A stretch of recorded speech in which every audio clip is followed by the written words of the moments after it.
Power to the Princess, Sleeping Beauty. Once, a long, long time ago, there were two kingdoms that sat, like twins, side by side in a great and beautiful landscape. Just like real twins, sometimes they got along and sometimes they bickered, yet they always looked out for one another. One kingdom had just had an heir, a nice little kiddo named Philip. The kings that ruled the other kingdom were eager to share their love with a baby of their own, too, and with the help of their court clerk, adopted a lovely baby girl. They couldn't wait to welcome her into their family, and woke before the sun on the day of her arrival.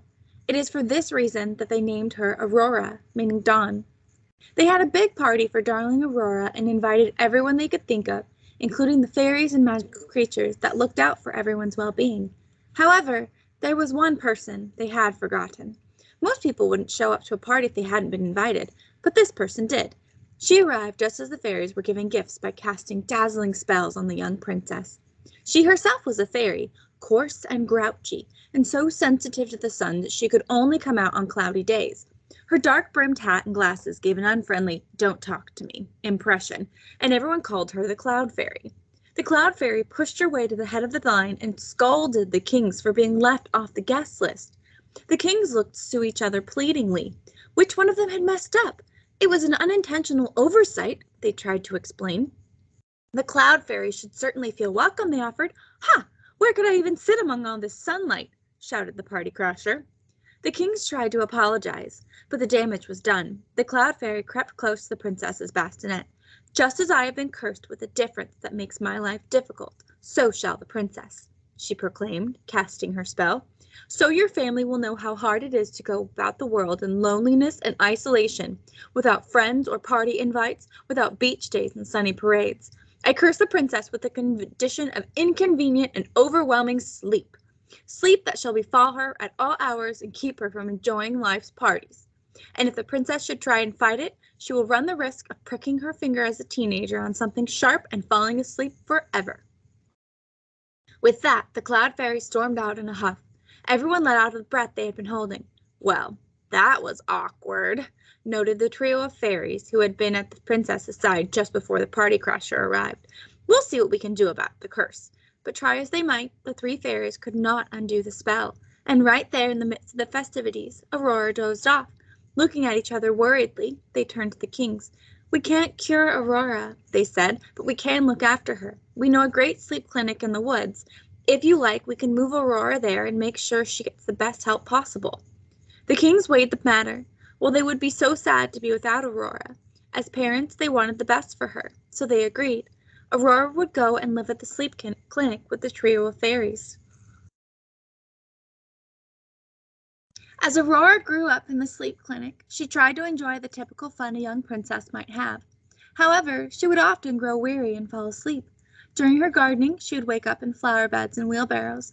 At swimming outings, she would doze on lily pads and float downstream, once coming inches from a waterfall. The sleeping curse also made it hard to have friends over. During tea parties, she would slumber while the tea steeped. During birthdays, she would wilt into the cake. Soon, invitations ceased to arrive.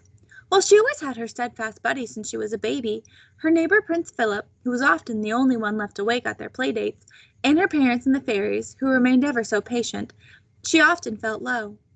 As Aurora grew, she realized her sleeping troubles weren't going to go away, and began to desire more information about them. Together with Philip and the trio of fairies, the kings encouraged Aurora in her quest to learn about her difference by bringing in books and scrolls, magic mirrors, and crystal balls. Aurora was a quick learner and started her own napping routine, which everyone benefited from. She managed her own diet and nutrition plan and built a fitness center in the cottage to stay strong and combat the spell.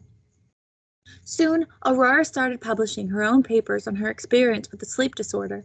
She even began advanced coursework to become a physician herself, and others in the kingdom were eager to learn from her, inviting her for speaking engagements and conferences. Unfortunately, this meant the Cloud Fairy too learned of Aurora's confidence and resiliency, and set in motion a plan to interrupt it. For the Cloud Fairy had warned Aurora's family that if she sought to improve her condition, she would fall into a sleep to last a lifetime. Spurned by her own unhappiness, the Cloud Fairy followed through on her threat and set a trap for the teenage princess. While out for a walk in the woods to meet Philip, something caught Aurora's eye. It was an abandoned barn, filled with tools for all sorts of hobbies Aurora hadn't the time or waking hours to enjoy. There were musical instruments in an art studio, a wood shop, and a fibercraft corner, complete with wool to be carded, a loom and a spinning wheel to make thread. Aurora, ever curious, explored eagerly. The place was a bit of a wreck, with many sharp splintery edges and flecks of flax, wool, and bits of wood everywhere. In no time, Aurora tripped over a fallen stool and pricked her finger on the spinning wheel, getting a splinter. Philip and the trio of fairies were accustomed to Aurora's rigid schedule, and when she did not appear as expected, they raced to find her. They soon arrived outside the hobby barn, where they found Aurora lying in a deep sleep. Nearby, hidden in the shadows, the Cloud Fairy watched on. Aurora was moved from the scene of the incident back to her father's castle. She was made comfortable in her childhood chambers, and all the experts from the sleep clinic and the kingdoms were brought in to work tirelessly on a cure. They published Aurora's very own papers and research, calling for anyone with similar conditions to come forward. The sharing of Aurora's struggle in her own words had a magical effect, for it inspired people and magical creatures all around the kingdom to begin to share their stories of what made them different and how they had struggled too. They drew courage from Aurora's example and began to speak up for what they needed and to teach one another about their differences.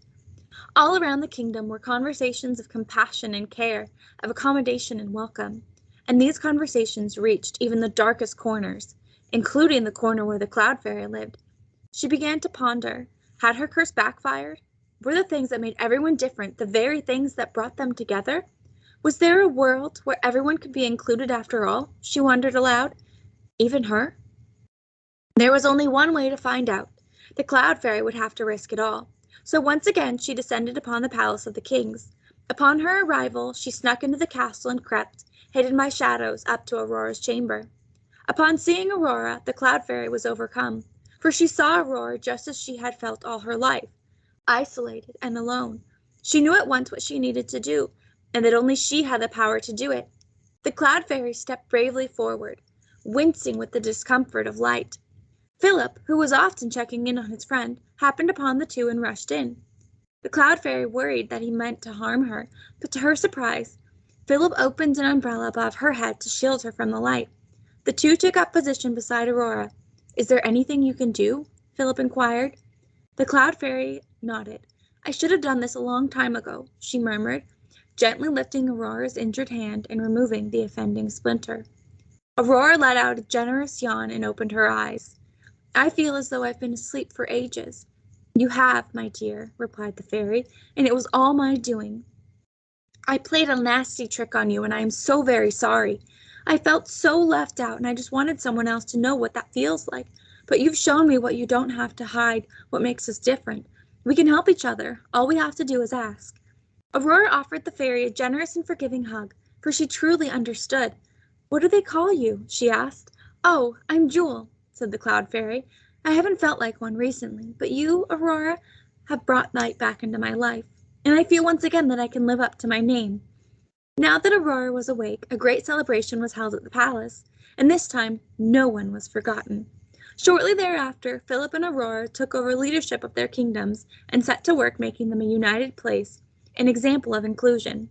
Aurora and Jewel founded the Center for the Study of Sleep and Circadian Differences, and were pioneers in creating a place where everyone was encouraged to be themselves and help others to be their best selves.